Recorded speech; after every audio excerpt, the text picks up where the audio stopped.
इसमें कभी कभी बचपन से ही आंखों की रोशनी चली जाती है और कभी कभी धीरे धीरे कर आंखों की रोशनी जाती रहती है। 12th तक आते आते आंखों की रोशनी इतनी कम हो गई कि अब मैं न तो पुस्तक को पास से पढ़ सकता था और न ही लिख सकता था। जवाहर नवोदय विद्यालय फिरोजाबाद में पिछले 10 वर्षों से पीजीटी इतिहास के पद पर कार्यरत हूँ। ऑडियो कैसेट्स में टीचर्स के लेक्चर्स या अपने साथियों से बुक्स को पढ़वा के उसको रिकॉर्ड करता था और बाद में फिर उनको सुनता था। मुझे पहली ज्वाइनिंग रक्षा मंत्रालय में मिली कि मैं अपनी समस्याओं को आज भी समस्या नहीं समझता। मेरे लिए ये कभी समस्या रही ही नहीं। मैं अरुण कुमार राठौर जवाहर नवोदय विद्यालय फिरोजाबाद में पिछले 10 वर्षों से पीजीटी इतिहास के पद पर कार्यरत हूँ। यहाँ बच्चों को पढ़ाते समय, विद्यार्थियों के बीच रहते समय मैंने बहुत सारे अनुभव प्राप्त किए। मैंने बड़े करीब से बच्चों की समस्याओं को महसूस किया है और उन समस्याओं पर बच्चों से बातचीत भी की है। बच्चे बात करते हैं कि हमारे साथ ये समस्या है सर, इसलिए हम उतना अच्छा परफॉर्मेंस नहीं कर पा रहे हैं। बहुत सारे बच्चे ऐसे कहते हैं। लेकिन मैं समझता हूं कि जिन समस्याओं के बारे में वो बात करते हैं, एक्चुअली में वो समस्याएं सिर्फ और सिर्फ उनके मन का, उनके विचारों का भ्रम मात्र होती हैं। सिर्फ नवोदय विद्यालय के विद्यार्थी ही नहीं, बाकी अगर हम बात करें तो दुनिया के हर कोने में बैठा जो विद्यार्थी है उसकी सोच लगभग एक जैसी होती है। हर एक विद्यार्थी नहीं, लेकिन बहुत सारे विद्यार्थी परेशानियों को परेशानी नहीं समझते, परेशानियों पर विजय हासिल कर जाते हैं और बाद में एक कीर्तिमान स्थापित करते हैं। आए दिन आप सभी लोग किसी न किसी तरह से समाचार पत्रों में या किसी अलग मीडिया माध्यम से जानकारी प्राप्त कर ही लेते होंगे। ऐसे ही अब मैं बात करता हूं अपने विद्यार्थी जीवन की। आपको बता दूं कि मैं रेटिनाइटिस पिगमेंटोसा को सरवाइव कर रहा हूं। रेटिनाइटिस पिगमेंटोसा दरअसल आंखों की एक समस्या का नाम है।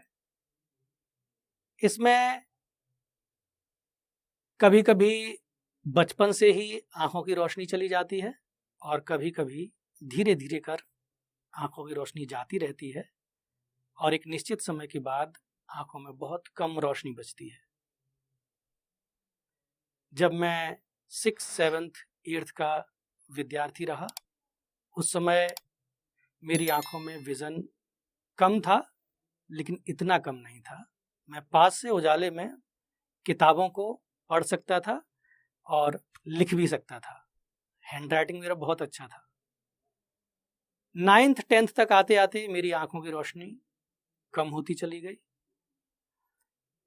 और 12th तक आते आते आंखों की रोशनी इतनी कम हो गई कि अब मैं न तो पुस्तक को पास से पढ़ सकता था और न ही लिख सकता था।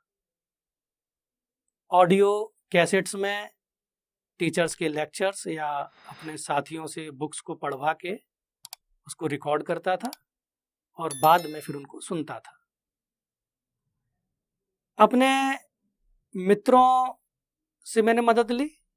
मेरे मित्र पुस्तक को पढ़ते थे, मैं उनको टॉपिक समझाता था और उनके साथ साथ टॉपिक मेरी समझ में भी आ जाता था।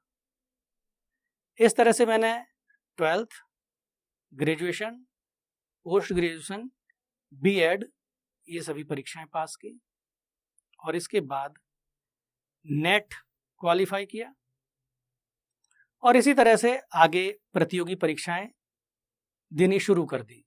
सीडीज और कैसेट्स को सुनकर मैंने मैथमेटिक्स तैयार किया, जीएस की पढ़ाई की, रीजनिंग पढ़ी, कॉम्पिटिशन्स के लिए इंग्लिश तैयार की। तो ये सारी तैयारियां चलती रहीं, लेकिन ऑडियो के माध्यम से। इसके बाद जब मेरा एक तैयारी का स्तर बन गया, प्रतियोगी परीक्षाओं में मुझे सफलता हासिल होनी शुरू हो गई।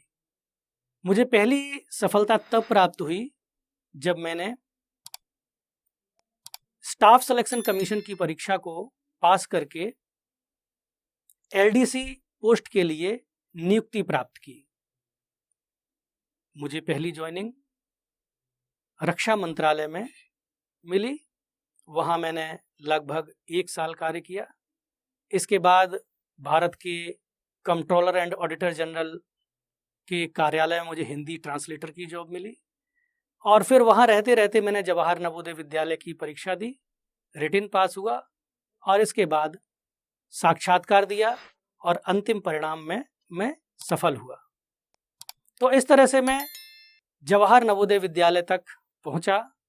तो मेरे कहने का अर्थ ये है, मैंने ये पूरी कहानी आपको इसलिए बताई कि अगर मेरे साथ इतनी समस्या रहते हुए मैं एक शिक्षक बन सकता हूँ, विद्यार्थियों को पढ़ा सकता हूँ, तो जिसके पास सब कुछ है वो कुछ क्यों नहीं कर सकता।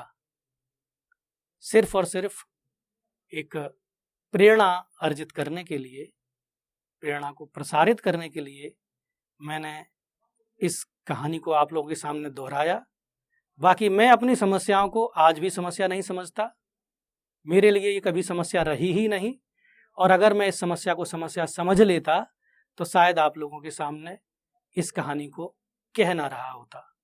इसलिए मेरा आप सबसे अनुरोध है कि अपनी कमजोरी को, अपनी समस्या को, अपनी तथाकथित समस्या को जब तक आप समस्या समझते रहेंगे तब तक वो समस्या आपके पास बनी रहेगी, आपसे चिपकी रहेगी। जब आप उस समस्या से अपना नाता तोड़ देंगे, जैसे मैंने तोड़ दिया, जब आप ये भूल जाएंगे कि आपके साथ कोई समस्या है भी, तो सचमुच वो समस्या आपके लिए रहेगी नहीं, और वो समस्या जब रहेगी नहीं तो आपको रोक भी नहीं पाएगी। मेरी ये कहानी सिर्फ इस उद्देश्य से थी कि ऐसे लोग जो अक्सर समस्याओं का बहाना करते हैं या सचमुच समस्याएं रहते हुए भी समस्याओं की बात करते हैं, उन लोगों को दरअसल समस्याओं के बारे में सोचना ही नहीं चाहिए। समस्याओं से अगर आप दरकिनार कर लेंगे अपने आप को, तो समस्याएं आपको छोड़कर भाग जाएंगी और आप एक बेहतरीन जीवन को जी पाएंगे। इन्हीं शब्दों के साथ आज मैं अपनी वाणी को विराम देता हूं। नवोदयन मेंटोर्स की टीम फिर से एक नई कहानी के साथ आप लोगों के सामने एक नए वीडियो को प्रस्तुत करेगी। नवोदयन मेंटोर्स का एक और चैनल है, नवोदयन टॉक्स। इसका लिंक वीडियो के डिस्क्रिप्शन बॉक्स में आपको मिल जाएगा। आप वहां पर जाएं, विजिट करें और नवोदय के भूतपूर्व सफल छात्रों की कहानी को सुने, जिससे कि आप नवोदय के बारे में काफ़ी कुछ जान पाएंगे और आप इस चीज़ को महसूस कर पाएंगे कि नवोदय की दिनचर्या, शिक्षकों का समर्पण और नवोदय के विद्यार्थियों के नैतिक मूल्यों ने उन्हें किस कदर कहां से कहां पहुंचा दिया। और अगर उन सभी चीज़ों को आप अपने जीवन में उतारते हैं तो निश्चित ही एक सफल जीवन जीने के लिए तैयार हो पाएंगे। बहुत बहुत धन्यवाद।